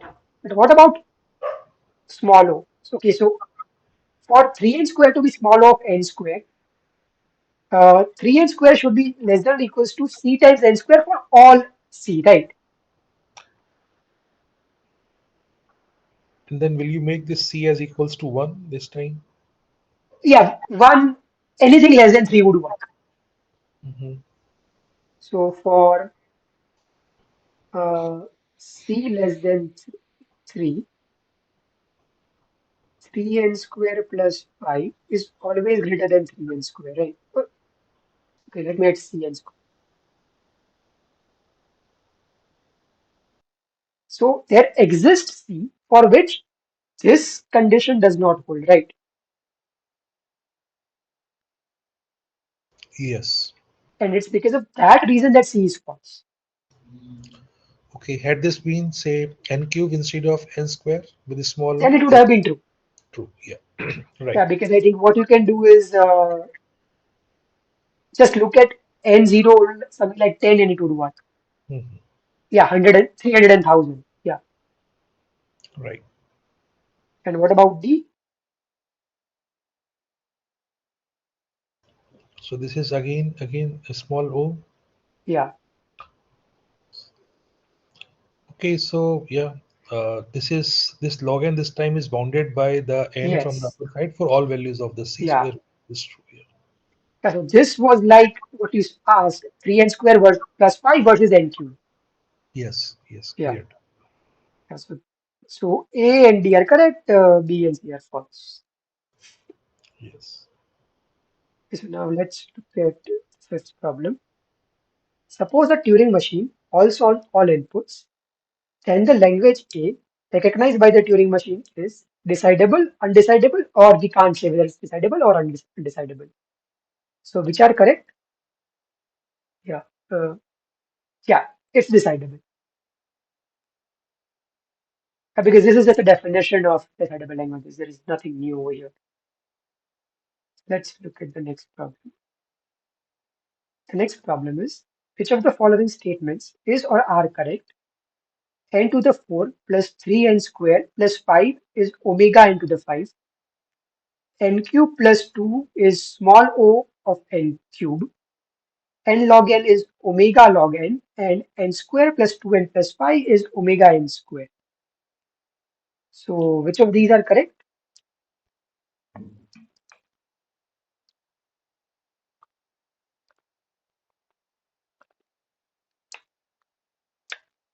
So there are two answers, C and D and B, C, D. Yeah, C is correct, B is correct. Yeah, B is not correct, but C and D are correct.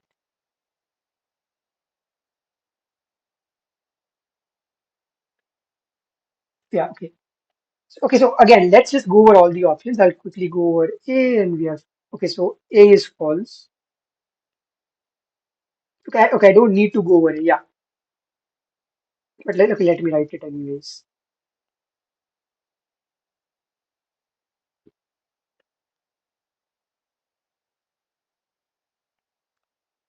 So because this.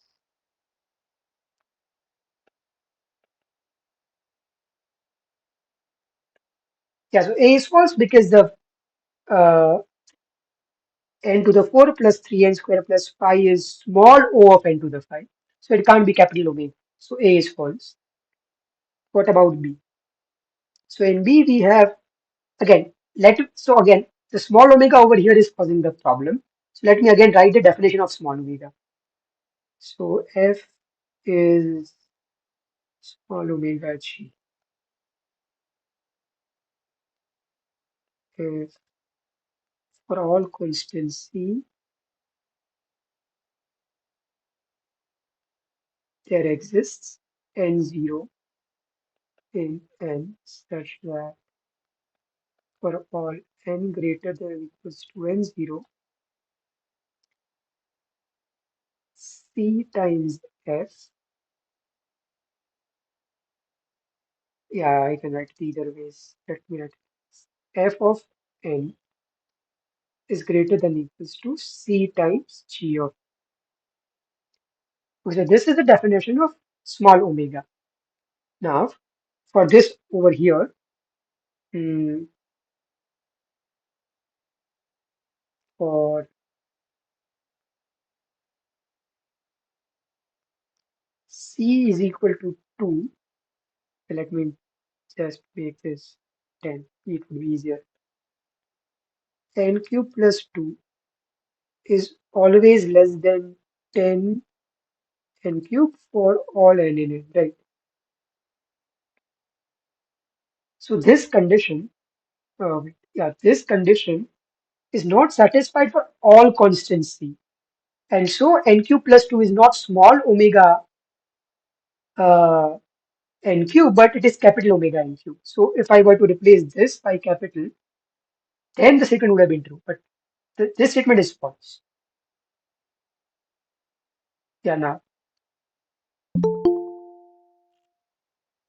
Okay, now C is true because, C is true.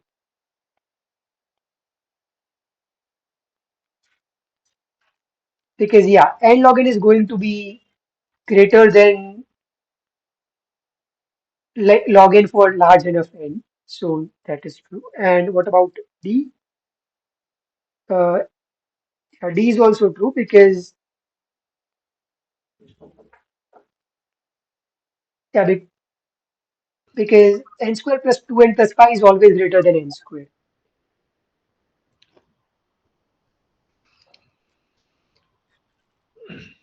for all n. Over here, we don't even need n0. Yeah. So, are you saying something? No, no, no. Yeah. Yeah. So, is this fine? Okay. So then let's move on to the next problem. Okay. So, the next problem is a Turing machine can have an infinite number of states. True or false? Yeah. It's false. Okay. So, a Turing machine, according to its definition, must have number one, a finite number of states. Okay. So, suppose I were to change the question as follows. A Turing machine can have number of states linear in the input length. Would it be true or false? I could not hear. Can you please say it again? Okay, so a Turing machine can have a number of states which is linear in the input size of the string.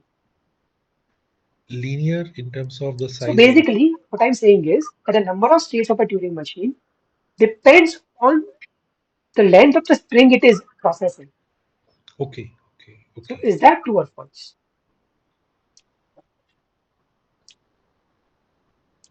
Yeah, that is also false. So basically, the number of states of a Turing machine is a constant, independent of the number of independent of the size of the input. Yes. Yeah, because if you allow the number of states to be dependent on the number of inputs, then try to figure this out on your own. My claim is the following. If the number of states can depend on the number of input, then such a Turing machine can solve the halting problem. Like, Okay. try figuring this out on your own. If you can't, like, ask me in the next session or in the forum. Sure. Yeah. Okay, so then let's look at the next problem. Which of the following problems are decidable? Deciding whether a deterministic finite automaton accepts a string W, deciding whether a Turing machine accepts a string W, deciding whether a Turing machine accepts a string W in 100 steps, and deciding whether the language recognized by a given TM is regular language. So before this, someone wanted me to repeat the statement. So what I can do is I can write it in the chat.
Yeah, so I've put the claim in the chat. Yeah, so now let's come back to this. Hmm. So you are saying A and C are decidable. Yeah, that is true. Okay, so how would you decide whether a DFA accepts the string W or not? So we do have algorithm. I mean, if we are able to reach to the final state, or Yeah, that's the algorithm. yeah. Yeah, so basically just take the DFA, Uh-huh. execute it on string W. After some finite amount of time, it would either accept or reject. Yes. Okay, and what's the number of time? So, okay, so what's the time that in which it would accept or reject? So yeah. So that depends on the size of the input string. Exactly. It's exactly the size of the input string because we are Yes. looking at DFA Hmm. and in at every time, sorry, at every time instance, it processes one symbol, right? And then it forgets about that symbol. Yeah. Uh, okay. Deciding whether a TM accepts a string W, that's just a halting problem. Yes. Yeah, okay. And okay, so why does the previous algorithm that we used take the DFA up like execute it on the string? Why doesn't that algorithm work over here? So because we I mean we are not sure the Turing machine may enter into a loop also, because one Turing machine is Right. similar to the behavior of the other Turing machine, and the Yeah. input Turing machine may enter into a loop. Right. So the reason that algorithm was working over there was over there we had a very the DFA can take, right? Size of W. Over here we have no such limit. Mhm. Since we have no such limit, we can't figure out whether it has entered into a loop or not. Yeah. The third is decide. Okay, yeah. Looks the reason is the following. Someone wants me to repeat the reason. Yeah. So the reason is the following. Uh, so for a DFA on string W can only run for size of W many steps. So within size, so take the DFA, execute it on W. You are guaranteed that the DFA would stop in size of W steps, and so your algorithm runs in time size of W, right? However, for Turing machines, we do not have any such guarantee that if I run a Turing machine on W, it would stop in, let's say,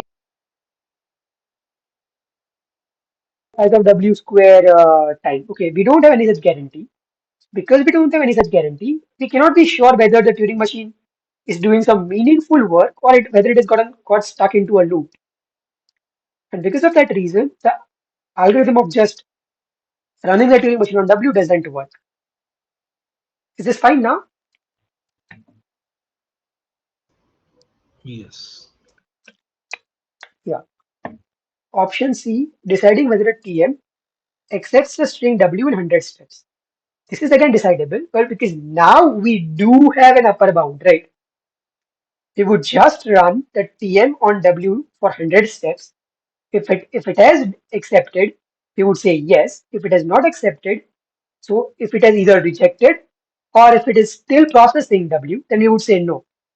So because we have this strict upper bound of 100, that naive algorithm would work.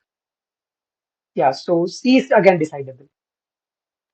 And D, deciding whether a language is regular or not, that is one of the famous undecided, one of the famous. Okay, I Uh, forgot whether it's undecidable or semi-decidable. That's one of this the is famous. Yeah, yeah. This is according to the Rice's theorem as well, yeah, that but this problem is undecidable. is it undecidable or is it semi-decidable? That's what I Yeah. forgot. Yes. Yes. So I Yeah. yeah. So okay, this is not decidable, but I forgot what it exactly is it. Yeah. So let's look at the next problem. So let A be the set of cardinality n and B be the set of cardinality m, and the number of distinct functions from A to B is n times m, m to the n, or n plus m. So which of these is correct? Order of n into m. No, no, no, it's not n into n. Okay, so one you are saying A, B, it's either B or C. Let's see which one is it. So let A be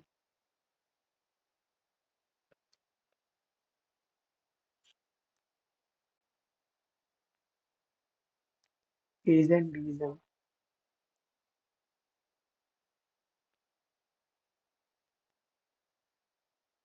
okay, so for any function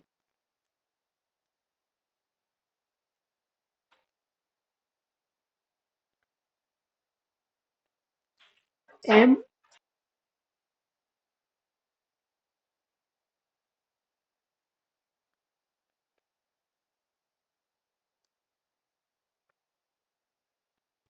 so we have m options for the image of A1 because image of A1 can be anything from B1 to Bm, right?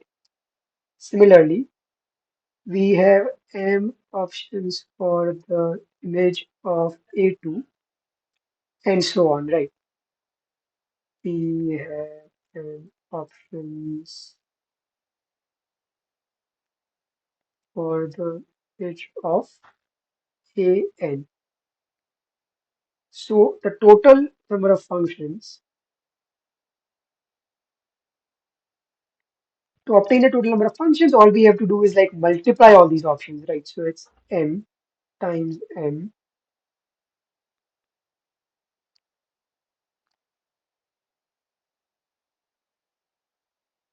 and this is m to yeah, so it's m to the n. Is this fine? Yeah. If this is fine, let's look at some extra problems. Okay, we just have 2 minutes, so let's just look at this one problem. Consider the following algorithm to decide if a given integer n, given in the binary form, this is important, is prime. Starting from I equals to 2, we try out dividing n by each integer I till we reach I equals square root n. If we find that n is divisible for some such I, then we output that n is not prime, else we output that n is prime. The options are the algorithm correctly decides that n is prime and is a polytime algorithm. N is prime but is not a polytime algorithm. It is incorrect but runs in polynomial time, and it is incorrect but runs in polynomial time and does not run in polynomial time. So which of these is correct? So one of you said it's A, one of you said it's B. Correct? Yeah, it's actually B. Okay, so first of all, let's see why it is correct. Both of you agree on that, but let's see it anyways.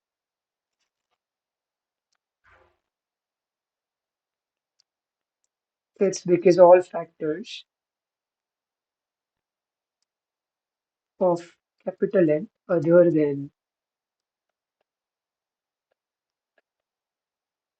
uh, are less than or equals to square root n. So if if like n had,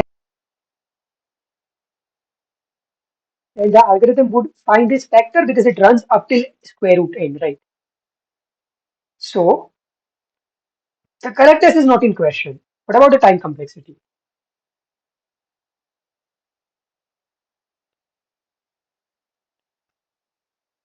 Oh yeah. So you are saying that yeah, the time complexity is square root n. So time complexity is order square root n. Okay, but whenever we say that an algorithm is is polynomial time, what do we mean? We mean that its running time is polynomial in the length of the input, right? So what is the length of the input?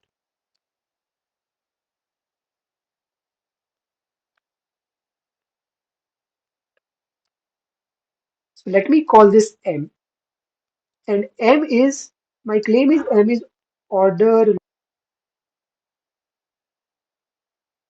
Is this claim clear? Why we only need order log m log n bits to specify capital N?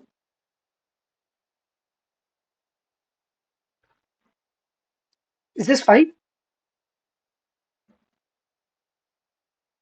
Yeah, okay. Then, so what's the running time?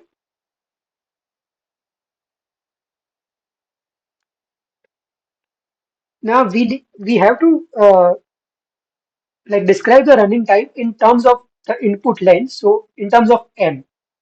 So running time is order root n, which is order root 2 to the log n, which is order square root of some constant 2,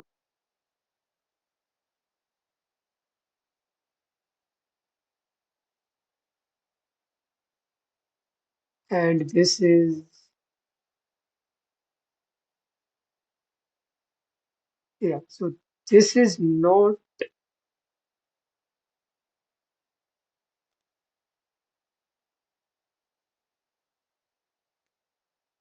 yeah, so 2 to the square root some constant times m is not poly m. Is this clear? Yeah, because like, yeah, okay, let me just write on step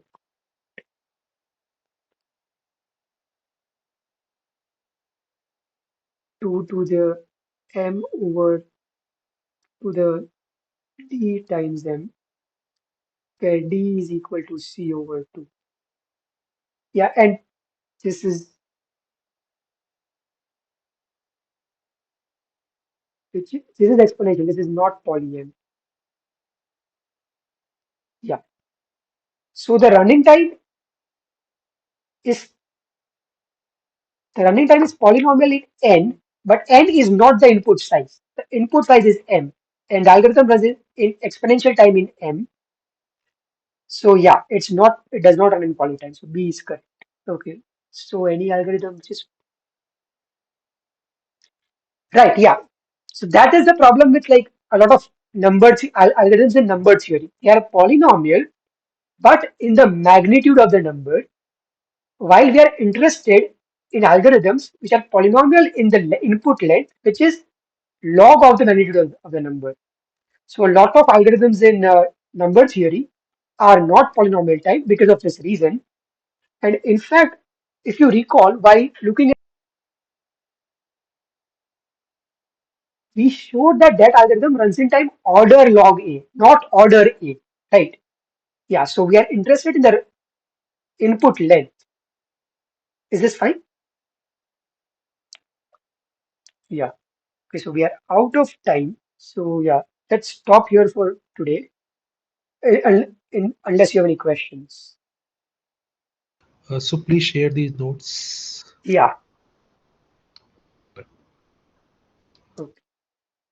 If there are no other questions, let's end the meeting for today.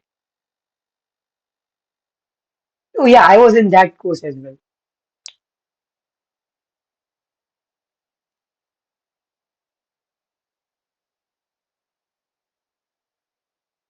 Okay, it's fine. Suppose there are no other questions. Yeah. Then, okay. Bye.